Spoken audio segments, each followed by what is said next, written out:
नमस्कार, मैं रवीश कुमार। अगर चुनाव आयोग का यह जवाब है तो आपको सतर्क हो जाना चाहिए, सहम जाना चाहिए। फिर एक सवाल पूछना चाहिए कि दिसंबर 2023 में यह कानून क्यों बनाया गया कि चुनाव आयोग के आयुक्तों के खिलाफ एफआईआर नहीं हो सकती है। जब उन्हें एफआईआर का भी डर नहीं है तब वे पूरे देश में और बिहार में एसआईआर से संबंधित फाइलों और रिकॉर्ड को क्यों नहीं दिखा रहे हैं। क्या आयोग को इस बात का डर है कि जनता ने चोरी पकड़ ली, तब फिर एफआईआर से मिली यह सुरक्षा भी काम नहीं आएगी। आप भी जरा सा दिमाग लगाइए। मान लीजिए उन फाइलों में कुछ गड़बड़ियां हैं, तब भी तो कोई एफआईआर नहीं कर सकता। फिर उन्हें चुनाव आयोग क्यों नहीं दिखा रहा है। जागरण, उजाला, हिंदुस्तान का नाम सुनकर बड़े हुए और बड़े हो रहे हिंदी प्रदेश के पाठकों को रिपोर्टर्स कलेक्टिव का नाम रट लेना चाहिए। आप पाठकों की आर्थिक मदद से चलने वाली 2-4 पत्रकारों की इस छोटी सी टीम ने चुनाव आयोग से ऐसे सवाल पूछ दिए कि बोलती बंद हो गई। रिपोर्टर्स कलेक्टिव की 2 पत्रकार आयुषी कर और हर्षिता मनवानी ने आरटीआई से चुनाव आयोग से एसआईआर से जुड़ी फाइलें मांगी तो आयोग ने नहीं दी। आरटीआई के अनुसार फैसलों से जुड़ी फाइलें, नोट्स, रिपोर्ट्स सब कुछ सार्वजनिक किया जा सकता है। तब फिर आयोग ने क्यों नहीं किया। अगर इन्हें सार्वजनिक नहीं किया जाता है तो आरटीआई के अनुसार ये अपराध है। इसी तरह के सवाल एनसीपीआरआई की आरटीआई कार्यकर्ता अंजलि भारद्वाज ने भी पूछे, लेकिन किसी को जवाब नहीं मिला। चुनाव आयोग ने 2003 के एसआईआर से संबंधित दिशा निर्देशों और आदेशों की कॉपी भी नहीं दी। इलेक्शन कमीशन ऑफ इंडिया ने बहुत ही चौंका देने वाली इंफॉर्मेशन दी है सूचना के अधिकार कानून के तहत।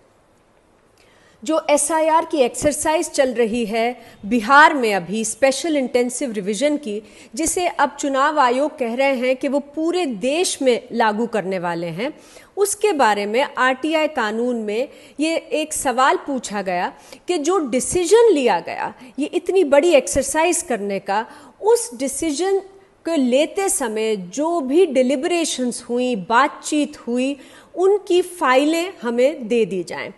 लेकिन इलेक्शन कमीशन ने जवाब में ये कहा है कि ऐसी कोई सूचना कमीशन में एग्जिस्ट ही नहीं करती, यानी कि ऐसी कोई फाइल्स हैं ही नहीं इलेक्शन कमीशन में। अब ये तो बहुत ही चिंताजनक बात है, क्योंकि इतनी बड़ी पैमाने पर एक एक्सरसाइज इलेक्शन कमीशन करवा रहे हैं और ये कहा जा रहा है सूचना के अधिकार कानून में कि कोई फाइल ही नहीं है जो कि इलेक्शन कमीशन के पास उपलब्ध है, जिसमें ये डिसीजन कैसे लिया गया, किससे बातचीत हुई, किसने इस डिसीजन को प्रोसेस किया, कैसे अप्रूव किया गया, ये सब फाइलें तो होनी चाहिए, लेकिन कहा जा रहा है नहीं। संवैधानिक संस्था है चुनाव आयोग। सूचना का अधिकार संवैधानिक अधिकार है। एक संवैधानिक संस्था का पहला दायित्व है कि वह संविधान में दिए गए अधिकारों का सम्मान करे। चुनाव आयोग ने एसआईआर से जुड़े दस्तावेज आरटीआई के जवाब में क्यों नहीं दिए। उनमें ऐसा क्या है जिसे आयोग छिपाना चाहता है। क्या देश को अब यह झटका सहना होगा कि पूरे देश में एसआईआर होने जा रहा है और चुनाव आयोग के भीतर कोई लिखा पढ़ी नहीं हुई, किसने आदेश दिया उसका कोई रिकॉर्ड नहीं है। बिना सूचना के कोई भी अधिकार बेकार होता है। संविधान के किसी भी अधिकार को हासिल करने के लिए बहुत जरूरी है कि आपके पास सूचना होनी चाहिए। आयोग सूचनाओं का गला क्यों घोट रहा है? क्या इसलिए कि वोट चोरी के रिकॉर्ड मिल जाएंगे? अगर नहीं तो फिर डर किस बात का। 17 अगस्त से नेता प्रतिपक्ष राहुल गांधी और तेजस्वी यादव बिहार की सड़कों पर हैं। 13 दिन हो गए। एसआईआर और महाराष्ट्र से लेकर कर्नाटका में वोट चोरी को लेकर चुनाव आयोग पर तरह तरह के आरोप लगा रहे हैं। प्रधानमंत्री नरेंद्र मोदी पर भी वोट चोरी के आरोप लगा रहे हैं। राहुल कह रहे हैं प्रधानमंत्री मोदी इस पर क्यों नहीं बोल रहे। बीजेपी चुनाव आयोग की मिलीभगत के भी आरोप राहुल ने लगाए हैं। बड़ी संख्या में लोगों की आने की खबरें रिपोर्ट हो रही हैं। क्या चुनाव आयोग को जरा भी फर्क नहीं पड़ता कि जनता के संदेहों को दूर किया जाए, रिकॉर्ड दिखा दिया जाए। एक नया कानून आता है लोकसभा में, राज्यसभा में चुप्पे चुप्पे एक नया कानून आता है, पास हो जाता है, किसी को नहीं पता, दिन में पास किया जाता है। पता है क्या कानून था? कानून था कि कुछ भी हो जाए, इलेक्शन कमिश्नर कुछ भी कर दे, उनके खिलाफ कानूनी कार्रवाई नहीं की जा सकती। अब आप मुझे बताओ, ऐसे कानून की क्या जरूरत? अगर ईमानदारी से इलेक्शन कमिश्नर काम कर रहा है तो ऐसे कानून की क्या जरूरत? भाई और बहनों, किसान को पीट कर जेल में डाल देते हैं, मजदूर को 2 जूते मारकर जेल में डाल देते हैं, युवा पेपर लीक के बारे में धरना देता है, लाठीचार्ज होता है, अंदर कर देते हैं, एफआईआर लग जाते हैं, मगर हिंदुस्तान के इलेक्शन कमिश्नर के खिलाफ कोई एफआईआर नहीं कर सकता है, कोई कानून नहीं एक्शन ले सकता है। क्यों? इसका एक ही कारण है, ये लोग नरेंद्र मोदी की वोट चोरी में मदद कर रहे हैं। 21 जुलाई 2025 को चुनाव आयोग ने सुप्रीम कोर्ट में हलफनामा दिया कि एसआईआर कराने का फैसला लेने से पहले स्वतंत्र रूप से कोई अध्ययन कराया गया था, उसी के आधार पर फैसला हुआ। तो इसकी सूचना क्यों नहीं दी जा रही है? 800 पन्ने के उस हलफनामे में भी इस स्वतंत्र अध्ययन से संबंधित कोई रिकॉर्ड नहीं दिया गया है। चुनाव आयोग ने केवल 24 जून को जारी दिशा निर्देशों की कॉपी दी है, जो पहले से ही वेबसाइट पर सबके लिए उपलब्ध है, और जवाब में लिखा है कि इसके आगे कोई सूचना उपलब्ध नहीं है। तो क्या इसका मतलब यह निकाला जाए कि किसी स्वतंत्र अध्ययन का कोई रिकॉर्ड ही नहीं? चुनाव आयोग कैसे कह सकता है कि कोई सूचना नहीं है, कोई रिकॉर्ड नहीं है? रिपोर्टर्स कलेक्टिव और अंजलि भारद्वाज ने अलग अलग आरटीआई के जरिए कोई क्वांटम फिजिक्स का सवाल नहीं पूछा, बुनियादी सवाल पूछे गए।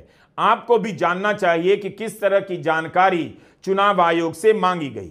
पूछा गया, अगर चुनाव आयोग ने एसआईआर पर फैसला करने से पहले कोई स्वतंत्र अध्ययन या विश्लेषण कराया है तो उसकी कॉपी दी जाए। एसआईआर के फैसले पर पहुंचने से पहले जितनी भी फाइलें हैं उनका रेफरेंस नंबर दिया जाए। एसआईआर के फैसले से पहले सभी प्रक्रियाओं से जुड़ी फाइलों की कॉपी दी जाए। फाइलों में शामिल नोट्स, पत्राचार और सभी रिकॉर्ड भी दिए जाएं। इन सवालों के जवाब में आयोग ने अपनी वेबसाइट का एक ऐसा लिंक दे दिया जिसे खोला नहीं जा सका। रिपोर्टर्स कलेक्टिव और आरटीआई एक्टिविस्ट अंजलि भारद्वाज ने एसआईआर के ऊपर 4 आरटीआई चुनाव आयोग को डाले। पिछले हफ्ते ही हमें चुनाव आयोग से रिस्पॉन्सेज मिले हैं इसके लिए, एंड चुनाव आयोग ने कोई सीधा रिस्पॉन्स नहीं दिया है हमें। हमारे पहले आरटीआई में हमने एसआईआर के, जो चुनाव आयोग के पास एसआईआर के ऊपर सारी कंप्लीट फाइल्स हैं, हमने वो कंप्लीट फाइल्स की कॉपी चुनाव आयोग से मांगी। इसके साथ हमने उन फाइल्स की लिस्ट का भी, सारे फाइल्स के नामों की लिस्ट भी चुनाव आयोग से मांगी।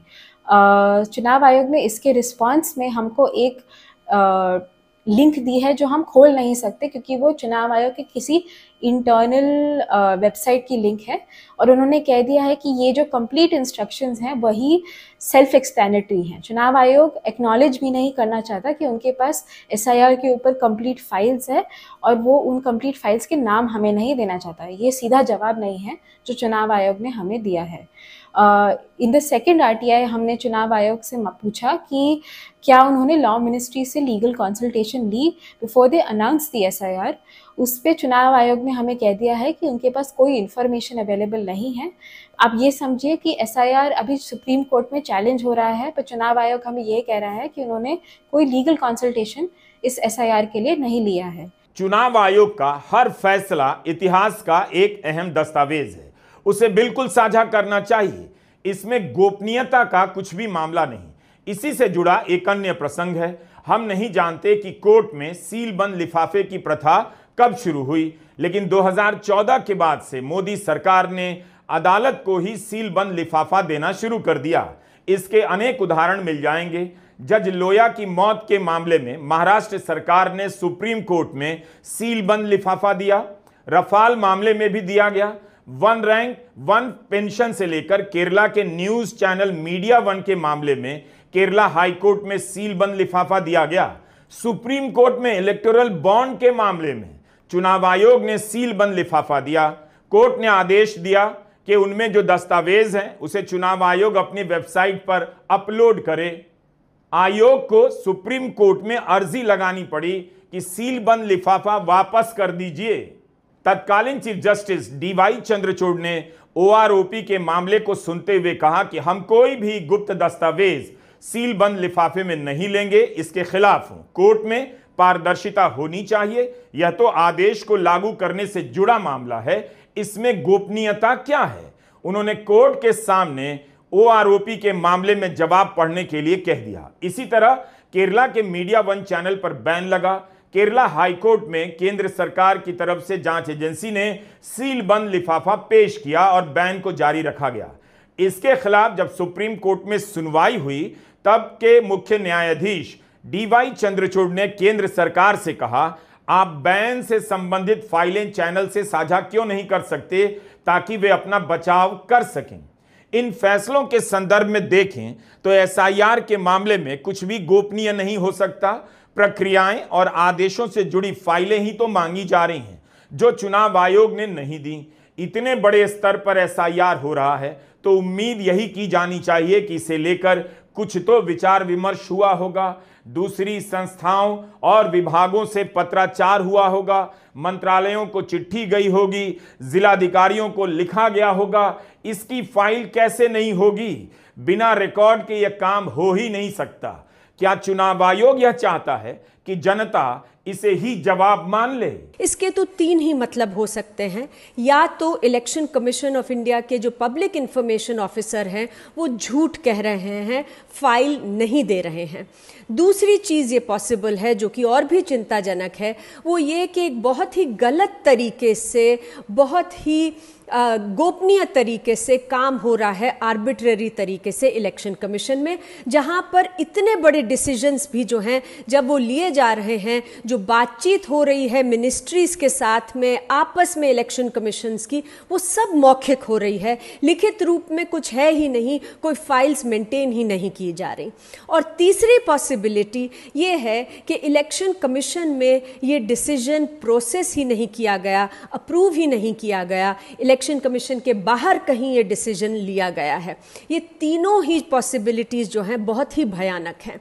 और साथ ही में इलेक्शन कमीशन ने सुप्रीम कोर्ट में ये कहा था, लिख कर अपने एफिडेविट में दिया था कि जो एसआईआर है ये उन्होंने एक इंडिपेंडेंट अप्रेजल के बाद तय किया कि वो करेंगे। तो आरटीआई एक्ट के तहत ये सूचना भी मांगी गई कि इंडिपेंडेंट अप्रेजल की कॉपी एक दे दी जाए हमें, लेकिन इलेक्शन कमीशन से जवाब यही आया है कि ऐसी कोई सूचना उनके पास उपलब्ध नहीं है। तो क्या इलेक्शन कमीशन ने जो सुप्रीम कोर्ट में लिखा कि उन्होंने एक इंडिपेंडेंट अप्रेजल, एक स्वतंत्र आकलन किया जिसके बेसिस पर उन्होंने ये स्पेशल इंटेंसिव रिवीजन करने का निर्णय लिया, वो उसकी कोई जानकारी है नहीं कमीशन के पास? आज कमीशन ये कह रहे हैं। एसआईआर की घोषणा के बाद से कितने ही सवाल उठे, लेकिन मुख्य चुनाव आयुक्त की एक ही प्रेस कॉन्फ्रेंस हुई, वह भी 54 दिनों बाद। उसके बाद कोई प्रेस कॉन्फ्रेंस नहीं हुई। उस प्रेस कॉन्फ्रेंस में भी कई सवालों के ठोस जवाब नहीं मिले।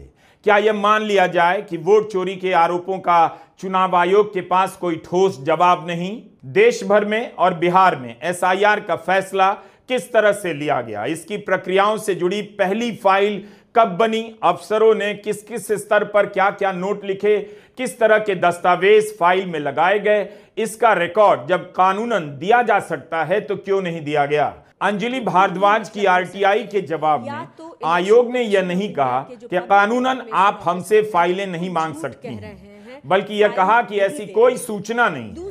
रिपोर्टर्स कलेक्टिव ने आरटीआई से जानकारी मांगी तो सवालों का जवाब ना देकर अपनी वेबसाइट की एक लिंक दे दी गई जो खुला नहीं। जब पूछा जाता है कि क्या कानून मंत्रालय से कोई विचार विमर्श किया गया या नहीं किया गया, तो जवाब दे दिया गया कि इस बारे में कोई जानकारी नहीं।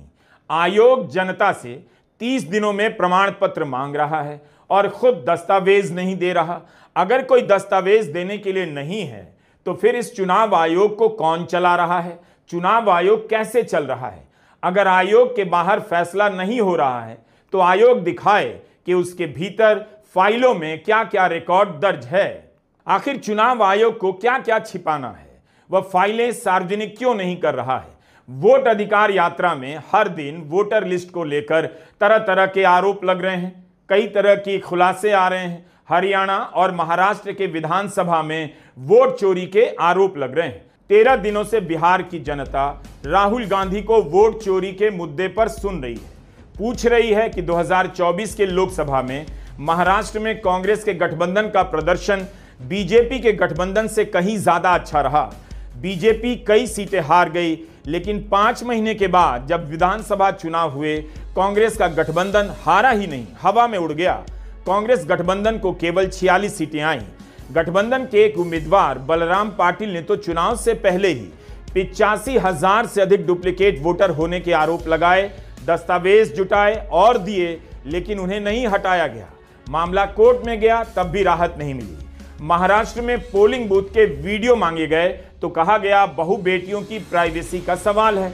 लोगों ने दिखाना शुरू कर दिया। महिलाओं की तस्वीरें तो हर जगह छपती हैं, फिर पोलिंग बूथ का वीडियो क्यों नहीं दिखाया जा रहा है? कम से कम इससे पता तो चल जाता कि मतदान केंद्र पर शाम 5 बजे के बाद कितनी भीड़ थी। वीडियो फुटेज देने का कानून क्यों बदला गया? इसके पीछे की नीयत क्या रही होगी? मैं आपको बता रहा हूं, मोदी जी डरे हुए हैं, क्योंकि मोदी जी को बात समझ आ गई है कि अब चोरी पकड़ी गई है और अब वो भाग नहीं सकते हैं। हम आपको दिखाएंगे कि सिर्फ माधवपुरा में चोरी नहीं हुई है, लोकसभा में चोरी हुई है, हरियाणा में चोरी हुई है, महाराष्ट्र में चोरी हुई है, मध्य प्रदेश में चोरी हुई है, और अब ये बिहार में चोरी करने की कोशिश कर रहे हैं। तो एसआईआर में ऐसा क्या हुआ कि गोपनीयता का सहारा लिया जा रहा है? बंद कमरे में तो एसआईआर नहीं हो रहा है, पूरे बिहार में हो रहा है। गांव-गांव में, घर-घर में बीएलओ जा रहे हैं, सुप्रीम कोर्ट में सुनवाई हो रही है। तो इसके फैसले की प्रक्रिया में ऐसा क्या है जिसे चुनाव आयोग गोपनीय रखना चाहता होगा? अगर इस तरह की सूचना ही उपलब्ध नहीं है, तब तो इसका मतलब यही होता है कि आयोग ही चाहता है कि उससे कोई उम्मीद ना रखे। जो समझना है समझ ले। नमस्कार, मैं रवीश कुमार।